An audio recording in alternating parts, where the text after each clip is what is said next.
দুনিয়ায় 4 দিনই আলোচনায় থাকে বাংলাদেশের নারী ফুটবল। আর প্রতিবারই আপনি গর্ব করতে পারবেন এমন কিছু নিয়েই হাজির তারা। বাংলার কাদামাটির পরিশ্রমে দেশের গণ্ডি পেরিয়ে বারংবার হয়েছে ওরা দক্ষিণ এশিয়ার সেরা, ছুঁয়েছে এশিয়ার মঞ্চ। সেই ধারাবাহিকতায় বিশ্ব ফুটবলেও জারি আছে ওদের মাথা উঁচিয়ে চলার মিশন। বৃহস্পতিবার ঘোষিত সবশেষ নারী ফুটবলের ফিফা র্যাঙ্কিং বলছে তেমনটাই। এই র্যাঙ্কিংয়ের সবচেয়ে বড় লাভটা আমাদের বাঘিনীদের।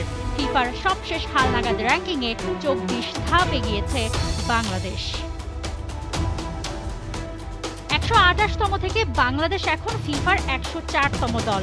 দারুণ ফুটবলের স্বীকৃতি আর প্রাপ্তির ঝুলি ওদের বেড়েই চলেছে। বাংলাদেশের মেয়েদের রেটিং এখন 1179.87, যা আগের তুলনায় বেড়েছে 80-ও বেশি। এবারের হালনাগাদ র্যাঙ্কিংয়ে সবচেয়ে বেশি এগোনো দল বাংলাদেশ, আর সবচেয়ে বেশি পয়েন্টও তাদের। আর এ কারণে ফিফার প্রকাশিত বিজ্ঞপ্তিতে বাংলাদেশকে নিয়ে রয়েছে স্পেশাল মেনশন। গেল জুনে মিয়ানমারে এএফসি এশিয়ান কাপ বাছাইয়ে যাওয়ার সময় ফিফা র্যাঙ্কিংয়ের 128তম দল ছিল বাংলাদেশ। সেই সফরে মেয়েদের প্রতিপক্ষ বাহরাইন ছিল বাংলাদেশের চেয়ে 26 ধাপ এগিয়ে, আর মিয়ানমার 73 ধাপ। সেখানে ওদের হারিয়ে টানা 3 জয়ে প্রথমবারের মতো ইতিহাস গড়ে নারী এশিয়ান কাপের মূল পর্বে নাম লেখায় পিটার বাটলারের বাংলাদেশ নারী ফুটবল দল।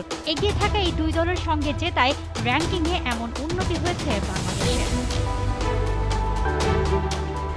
দেশের নারী ফুটবলের ইতিহাসে ফিফা র্যাঙ্কিংয়ে এর আগে 100তম স্থানে উঠে এসেছিল বাংলাদেশ। 2013 ও 2017 সালে দুবার ঠিক এই অবস্থানে উঠেছিল মেয়েরা। অবশ্য 211 দেশের পুরুষ র্যাঙ্কিং ইতিহাসে সেরা লাভটা 28 ধাপের, যদিও পুরুষ দলের বর্তমান র্যাঙ্কিং 184।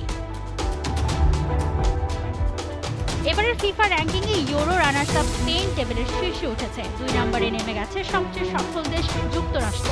পরের 2 অবস্থানে সুইডেন ও ইংল্যান্ড। কোপা আমেরিকা জিতলেও 3 ধাপ অবনমন হয়েছে ব্রাজিলের।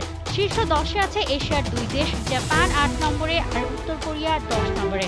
চীন 16 ও দক্ষিণ কোরিয়া আছে 21 নম্বরে। বাংলাদেশের সঙ্গে হেরে যাওয়া বাহরাইনের মেয়েরা 19 ধাপ পিছিয়ে নেমেছে 111তম স্থানে। মিয়ানমার পিছিয়েছে 1 ধাপ, 56তম অবস্থান তাদের। আর এগিয়েছে ভারত 7 ধাপ এগিয়ে, তাদের র্যাঙ্কিং এখন 63।